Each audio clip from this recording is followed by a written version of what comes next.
Hello, hello.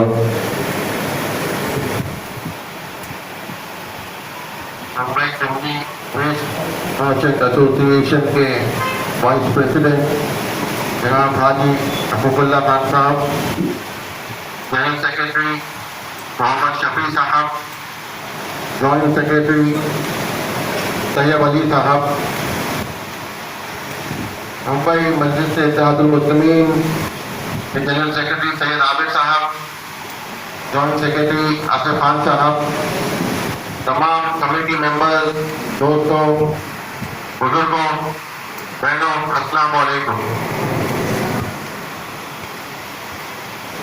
भाइयों, ये कोई सियासी माहौल नहीं है, सिर्फ हमको और आपको मिलने का एक जरिया था, एक बहाना था कि हम आप लोगों के बीच में आए, आप लोगों के साथ बैठें, कुछ बातें करें, कुछ ख्यालात रखें और आपसे भी कुछ ख्यालात जानें और मिलजुल कर आगे बढ़ें। भाइयों, यहाँ पर जो भी बुजुर्गान बैठे हैं ये वाकई में जानते होंगे कि पिछले 60 साल में हमने और आपने अगर किसी सियासी जमात का साथ दिया था तो वो कांग्रेस की पार्टी थी। बार बार इलेक्शन आते थे, कॉरपोरेशन के इलेक्शन, असेंबली के इलेक्शन, पार्लियामेंट के इलेक्शन, लेकिन हर इलेक्शन में अगर किसी पार्टी को हमसे हमदर्दी थी या हमें किसी को हम अगर प्यार करते थे या वोट देना चाहते थे, वो कांग्रेस पार्टी। हम लोग हर बार साल दर साल, इलेक्शन दर इलेक्शन कांग्रेस पार्टी को वोट देते रहे और कांग्रेस पार्टी सिर्फ और सिर्फ हम लोगों को धोखा देती। कांग्रेस के पास एक बहुत बेहतरीन आर्ट था, आज भी है, जो अंग्रेजी हुकूमत ने वारसे में इनको दे के गई थी, divide and rule policy. Divide and rule policy के तहत वो आज तक हम लोगों को धोखा देते रहे, हमारे वोट हासिल करते रहे और काम मुसलमानों के लिए, हमारी जमात के लिए हिंदुस्तान में कुछ भी नहीं। हम लोगों को ये कांग्रेस पार्टी शिवसेना से डराती थी, आरएसएस से डराती थी और भी जो कम्युनल फोर्सेज है उनसे डराती थी और उनका आईना दिखाकर हम लोगों से वोट लेती रही। और हम मुसलमान बेलौज होकर ईमानदारी से इनका साथ देते रहे और बदले में हमको सिर्फ फरेब मिला, धोखाधड़ी मिली, झूठ मिला, इसके अलावा और कुछ नहीं।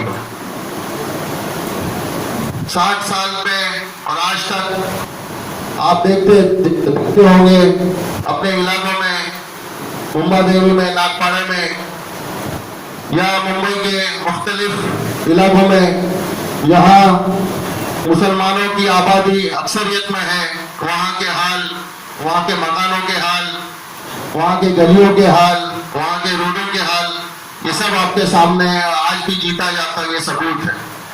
ये हम लोगों को आपको बताने की जरूरत नहीं है कि आप आज इस महफिल से बाहर निकलोगे तो आपको पता चल जाएगा कि 60 साल में हम लोगों को क्या मिला।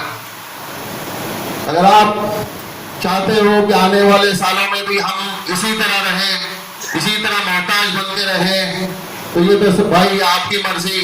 लेकिन अगर आप चाहते हो कि यहाँ बदलाव हो, यहाँ पर साफ सुथरी सड़कें हों, अच्छा काम हो, ईमानदारी का काम हो, तो आप लोगों को मस्जिद से इत्तेहादुल मुस्लिमीन का साथ देना होगा। मस्जिद से इत्तेहादुल मुस्लिमीन ये कोई झूठों की जमात नहीं है, ये काम करने वालों की जमात है।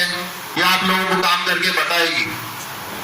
हम लोग आज किसी इंसान के बारे में बोलेंगे नहीं, क्योंकि उसके वक्त और भी आएंगे तब हम आपको खुल के उनके बारे में बताएंगे। लेकिन आज सिर्फ छोटी सी बात यह है कि मजलिस यहाँ पर आई है आप लोगों के लिए, आप लोगों के काम के लिए, कौम का दर्द लेकर, कौम का जज्बा लेकर और एक ईमानदारी लेकर। ये क्या वजह है कि अकबरुद्दीन अवैसी और असदुद्दीन अवैसी साहब हैदराबाद को छोड़कर हिंदुस्तान के मुख्तलिफ हलकों में जा रहे हैं। हैदराबाद में मजलिस इत्तेहादुल मुस्लिमीन की शान ऐसी है कि उन लोगों को हैदराबाद से फुर्सत ही नहीं कि हैदराबाद से बाहर जाके काम करें। लेकिन हमारे दोनों कायदीन को कौम का दर्द है, मुसलमानों का दर्द है और वो दर्द को लेकर हैदराबाद छोड़कर बाहर आए हैं।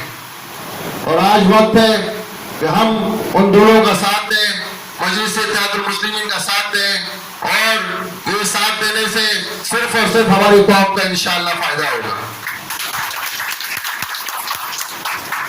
मजलिस इत्तेहादुल मुस्लिमीन आप लोगों के सामने कोई बड़ी बातें, कोई झूठे वादे करने नहीं आई है। ये पार्टी आप लोगों से, आप लोगों का दिल जीतने आई है, आप लोगों के सामने अच्छी और सच्ची बातें रखने आई है। अगर इसकी एक मिसाल मैं दूं तो कल मेरे सदर बैरिस्टर असदुद्दीन अवैसी साहब का गुमरा में जलसा हुआ। अगर किसी ने वहां पर सुना तो बहुत अच्छी बात है, अगर किसी ने कुछ वजह से नहीं सुन पाए तो यूट्यूब पे उस तमाम जलसे का वीडियो मौजूद है, आप लोग उनसे सुन सकते हैं तो आपको पता चलेगा कि मजलिस इत्तेहादुल मुस्लिमीन का मकसद क्या है। दोस्तों, आने वाले वक्त में अकबरुद्दीन अवैसी साहब और असदुद्दीन अवैसी साहब उम्मा देवी इलाके में भी आएंगे, अपनी ख्यालात आपके सामने रखेंगे और आपको जब पता चलेगा कि उनकी आवाज में जो कौम के लिए दर्द है वो दर्द सिर्फ जबानी बातों से नहीं है, दिल से भी आवाज आती है। और आवाज ये है कि हमारी कौम को एक करना है, मुसलमानों को एक करना है, कलमे की बुनियाद पर एक करना है। हम लोगों पर ये इल्जाम भी लगते रहे कि हम बीजेपी की बनाई हुई पार्टी है। मैं आप सबको बताऊं कि ना हम किसी के एजेंट थे, ना है और ना रहेंगे। अगर हम किसी के एजेंट हैं तो रसूलुल्लाह सल्लल्लाहु अलैहि वसल्लम के एजेंट हैं।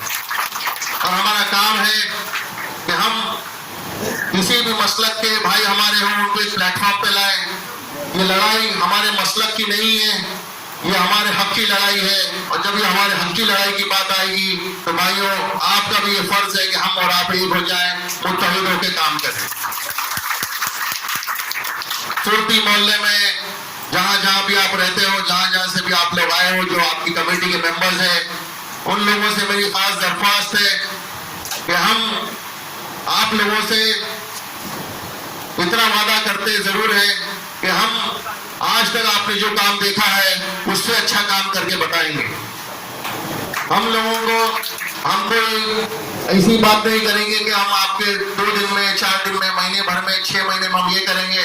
लेकिन जरूर अगर आपने हमको मौका दिया, अगर अवाम ने हमको मौका दिया तो हम ऐसा काम करेंगे कि उससे 10 साल बाद भी अगर आप हमको याद करोगे इंशाअल्लाह। मजलिस इत्तेहादुल मुस्लिमीन मुंबई में आके 2 साल ही हुए हैं और इन 2 सालों में इसकी सदारत मेरे हाथ में दी गई थी। और मैं आपको यकीन दिलाता हूं कि जब तक मैं इस सदारत पे हूं, मैं कभी अपनी जमात से, अपनी कौम से धोखा नहीं करूंगा, ईमानदारी से काम करूंगा, आप लोगों के साथ मिलकर काम करूंगा। ये जो बात हमारे भाई ने किसी बिल्डिंग के ताल्लुक से कही, जब मैं वहां पहुंचा तो सिर्फ धुआं ही धुआं था।